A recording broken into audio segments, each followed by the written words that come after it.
नमस्कार मित्रों, मैं पंकज स्वागत करता हूं आपके अपने परिवार में। इस वीडियो में हम 2 सितंबर 2023 से जुड़े हुए करंट अफेयर के महत्वपूर्ण प्रश्नों को देखेंगे। अगर आप किसी भी परीक्षा की तैयारी करते हो, चाहे वो टीचिंग एग्ज़ाम हो, चाहे वो आपका यूपी ट्रिपल एससी का पेट एग्ज़ाम हो या पुलिस एग्ज़ाम हो, कोई भी एग्ज़ाम हो, उसमें आप देखेंगे करंट अफेयर के प्रश्न आपसे पूछे जाते हैं और करंट अफेयर के प्रश्न को आप डेली बेसिस पे आपको तैयार करना होगा। इससे पहले वाली वीडियो में हमने 31 अगस्त और 1 सितंबर से जुड़े हुए करंट अफेयर के महत्वपूर्ण प्रश्नों को बताया हुआ है। इस वीडियो में हम 2 सितंबर से जुड़े हुए महत्वपूर्ण करंट अफेयर के प्रश्नों को देखते हुए चलेंगे। अगर आप इसी सीक्वेंस में तैयारी करते हुए चलेंगे तो आप देखेंगे कि आपके लिए काफ़ी फायदेमंद होगा और ये प्रश्न आपके आने वाली किसी भी एग्जाम में आपको एकदम देखने को जरूर मिलेंगे इससे जुड़े हुए प्रश्न। तो आइए वीडियो की शुरुआत करते हैं और पहला प्रश्न देखते हैं। तो पहले प्रश्न में आप देखेंगे, आपसे पूछा है कि इसरो ने किसके रिसर्च के लिए आदित्य L1 आपका अंतरिक्ष में भेजा है, आपको ये बताना है। तो आप देखेंगे कि ये सूर्य के जो आपका है सूर्य की जांच के लिए ये भेजा गया है। तो इस प्रकार से इसमें आपका ये सही होगा। अगर आदित्य L1 का जब भी पूछे सूर्य से जुड़ा हुआ है, आप इतना ध्यान में रखेंगे। इससे जुड़े हुए महत्वपूर्ण तथ्यों को आइए देख लेते हैं। तो सबसे पहले आप देखेंगे आदित्य L1 सूर्य की स्टडी करेगा यानी अध्ययन करेगा। कब लॉन्च हुआ, अगर ये आपसे पूछे तो 2 सितंबर आप देखेंगे 2023 को सुबह में 11:50 पे ये आपका लॉन्च हुआ। कहाँ से लॉन्च हुआ ये प्रश्न बन जाए तो आंध्र प्रदेश के श्रीहरिकोटा के सतीश धवन स्पेस सेंटर से लॉन्च हुआ।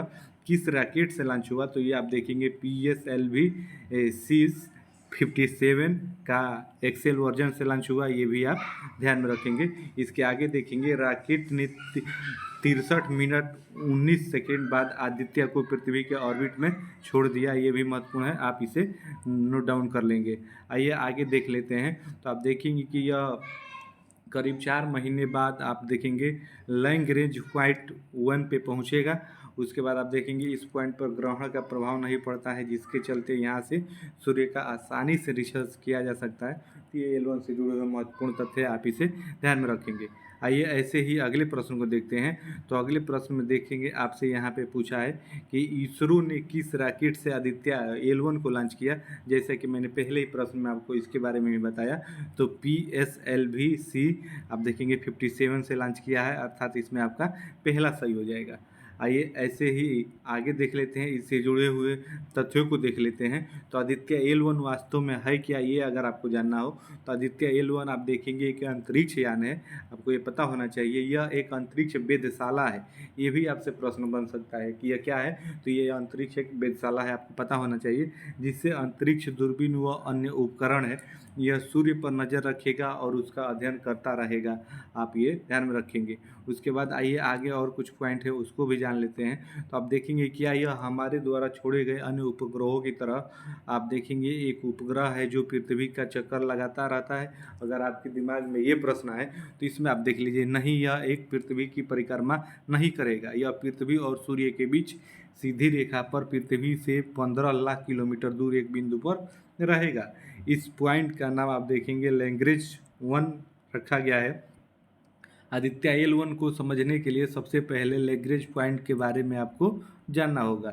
आइए उसके आगे प्रश्न को देख लेते हैं, तीसरे प्रश्न में। तो इसमें देखेंगे आदित्य L1 के प्रोजेक्ट डायरेक्टर का नाम बताइए। अगर ये आपसे पूछे तो आप देखेंगे कि ये निगार साजी हैं, आपको ये पता होना चाहिए। तो इस प्रकार से आपसे ये भी महत्वपूर्ण पॉइंट है, आप देखेंगे ये आपको जरूर परीक्षाओं में आगामी देखने को मिलेगा। आइए ऐसे अगले ही प्रश्न को देखते हैं। तो आदित्य L1 वास्तव में क्या है, आपको ये बताना है। अगर इस प्रकार के प्रश्न बन जाए कि आदित्य L1 वास्तव में क्या है, तो आप देखेंगे कि ये एक आपका वेधशाला है, जैसा कि मैंने पहले ही आपको बताया। तो इस प्रकार से भी आपको प्रश्न बन सकते हैं। आइए आगे देख लेते हैं। अगले प्रश्न में देखेंगे, आगे आपसे पूछा है कि भारतीय मूल के व्यक्ति का नाम बताइए जो सिंगापुर के नवे राष्ट्रपति हाल ही में चुने गए हैं, आपको वो बताना है। तो आप देखेंगे कि इसमें आपका हो जाएगा थर्मन सनमुंग रत्नम, यानी आपका विकल्प बी सही हो जाएगा। तो ये भी आप ध्यान में रखेंगे, इस प्रकार के प्रश्न भी बनेंगे। तो आइए सिंगापुर के आपके जो निकटवर्ती देश हैं उसके बारे में भी जान लेते हैं। तो पड़ोसी देश देखेंगे मलेशिया और आपका इंडोनेशिया है। जिसके प्रधानमंत्री की बात करें तो आप देखेंगे ली सुन लुंग है और राजधानी आपका सिंगापुर है, मुद्रा आपका सिंगापुर डॉलर है। आप सिंगापुर से जुड़े हुए ये भी इसको ध्यान में रखेंगे। आइए ऐसे ही अगले प्रश्न को देखते हैं। तो रेमन मैग्सेसे पुरस्कार 2023 किस भारतीय को सम्मानित किया गया, आपको ये बताना है। तो ये आप देखेंगे आपके ऑप्शन में तीसरे में दिया है रवि कन्नड़ आर को सम्मानित किया गया। तो आइए इसके बारे में और कुछ महत्वपूर्ण पॉइंट देख लेते हैं। तो इस बार का रेमन मैग्सेसे पुरस्कार आप देखेंगे 2023 से कुल 4 लोगों को सम्मानित किया गया है, जिसमें रवि कन्नड़ आर भारतीय हैं, बाकी अन्य देशों से हैं। तो रेमन मैग्सेसे अवार्ड पाने वाले 2023 में विनर की लिस्ट देख लीजिए, जो अन्य 3 अलग अलग देशों से हैं। कुरवी रक्षत आपके बांग्लादेश से हैं, उसके बाद यूरेजिनियो लेमोस आप देखेंगे तियोर लेट्से से हैं, उसके बाद मरियम कोलोरेन फेरर फिलीपींस से, और रवि कन्नन आपके भारत से हैं। तो आप इसे ध्यान में रखेंगे। आइए ऐसे ही इसके बाद इसमें एक और नोट करके ये देख लीजिए, ये भी महत्वपूर्ण है। रेमन मैग्सेसे पुरस्कार पाने वाले पहले भारतीय आपके विनोबा भावे थे, ये भी आपसे प्रश्न बन सकता है। आइए ऐसे अगले प्रश्न को देखते हैं। तो स्वराज ट्रैक्टर के ब्रांड एम्बेसडर किसे नियुक्त किया गया है, तो ये आपके महेंद्र सिंह धोनी को किया गया है, आप ध्यान में रखेंगे। ये भी करंट अफेयर का महत्वपूर्ण प्रश्न है। आइए आगे देख लेते हैं अगले प्रश्न को। तो अमेरिकी राज्य जॉर्जिया ने किस महीने को आधिकारिक तौर पर हिंदू हेरिटेज मंथ घोषित किया है, आपको ये बताना है।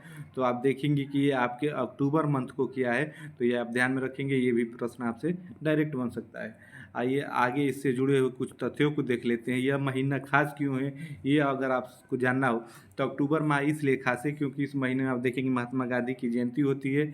इसके अलावा इसी महीने में नवरात्र व दिवाली जैसे बड़े त्यौहार भी आते हैं। अक्टूबर का महीना हिंदू धर्म के लिए बहुत अहम है, इसलिए आप देखेंगे ये घोषित किया गया है। आइए ऐसे ही अगले प्रश्न को देखते हैं। तो अगले प्रश्न में देखेंगे आपसे पूछा है कि 91वें राष्ट्रीय एमी डायरेक्टेड अवार्ड के लिए किसे चुना गया है, आपको ये बताना है। तो आप देखेंगे कि ये एकता कपूर को चुना गया है। तो आइए एकता कपूर के बारे में कुछ जान लेते हैं, इनसे जुड़े हुए तथ्यों को, जो आपके लिए काफ़ी महत्वपूर्ण होगा। तो सबसे पहले आप देख लीजिए यह वह इस सम्मान को पाने वाली पहली आपकी भारतीय महिला है, आप ध्यान में रखेंगे। उन्हें अंतर्राष्ट्रीय एमी अवार्ड गाला साहित्य पुरस्कार में सम्मान मिलेगा, जिसका आयोजन आप देखेंगे 20 नवंबर 2023 को न्यूयॉर्क शहर में किया जाएगा। ये महत्वपूर्ण है, आप इसे ध्यान में रखेंगे। उनको यह अवार्ड इंडियन शोबिज इंडस्ट्री में उनके योगदान के लिए दिया जाएगा। तो आप देखेंगे कि ये 2 सितंबर से जुड़े हुए महत्वपूर्ण करेंट अफेयर के प्रश्न थे, जो आपकी आगामी किसी भी परीक्षाओं के लिए आप देखेंगे आपके लिए काफ़ी महत्वपूर्ण साबित होंगे। तो ये कैसी लगी वीडियो हमारी 2 सितंबर के महत्वपूर्ण प्रश्नों की, आप कमेंट करके ज़रूर बताइएगा। फिर मिलेंगे आपसे नेक्स्ट वीडियो में, तब तक के लिए आप सभी को जय हिंद, धन्यवाद।